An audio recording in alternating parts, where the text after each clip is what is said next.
صدر پاکستان ڈاکٹر عارف الوی نے پنجاب اور خیبر پختونخوا اسمبلیوں میں انتخابات کی تاریخ کا اعلان کر دیا۔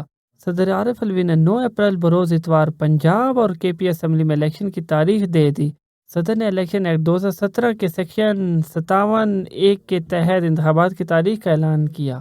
صدر پاکستان عارف الوی نے کہا کہ الیکشن کمیشن آئین کے سیکشن 57(2) کے تحت الیکشن کا پروگرام جاری کرے۔ آئین کے تحت آئین کے تحفظ اور دفاع کا حلف لیا ہے۔ عارف الوی نے کہا کہ عدالتی فارم میں کوئی حکم امتناع نہیں ہے، حکم امتناع نہیں، لہذا سیکشن 57(1) کے تحت اختیارات کے استعمال میں کوئی رکاوٹ نہیں ہے۔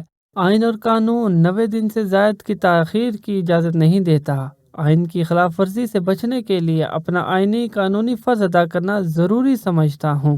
انہوں نے کہا کہ پنجاب اور کے پی کے گورنرز 90 دن میں الیکشن کی تاریخ دینے کی آئینی ذمہ داریاں ادا نہیں کر رہے۔ الیکشن کمیشن بھی پنجاب اور کے پی میں انتخابات کرانے کی آئینی ذمہ داری پوری نہیں کر رہا۔ دونوں آئینی دفاتر پہلے آپ کی طرح گیند ایک دوسرے کے کورٹ میں ڈال رہے ہیں۔ اس طرز عمل سے تاخیر اور آئینی شقوں کی خلاف ورزی کا سنگین خطرہ پیدا ہو رہا ہے۔ صدر مملکت نے کہا کہ الیکشن کمیشن اپنے مختلف خطوط میں انتخابات کی ممکنہ تاریخ کا اشارہ دے چکا ہے۔ ان خطوط میں 90 دن کے اندر انتخابات کرانے کی الیکشن کمیشن کی ذمہ داری ظاہر ہوتی ہے۔ انتخابات کی تاریخ کے اعلان کے لیے الیکشن کمیشن سے مشاورت کا سنجیدہ عمل شروع کیا۔ الیکشن کمیشن نے اس موضوع پر ہونے والے اجلاس میں شرکت سے معذرت کر لی، لہذا سیکشن 57(1) کے تحت صوبائی اسمبلیوں کے انتخابات کے لیے 9 اپریل کی تاریخ کا اعلان کر رہا ہوں۔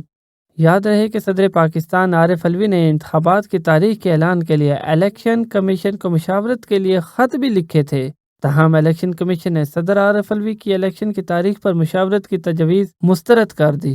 IAB نیوز سے اب تک کے لیے بس اتنا ہی۔ ہمارے ساتھ جڑے رہیے، ہمارے پیج کو سبسکرائب کیجیے۔ اللہ حافظ۔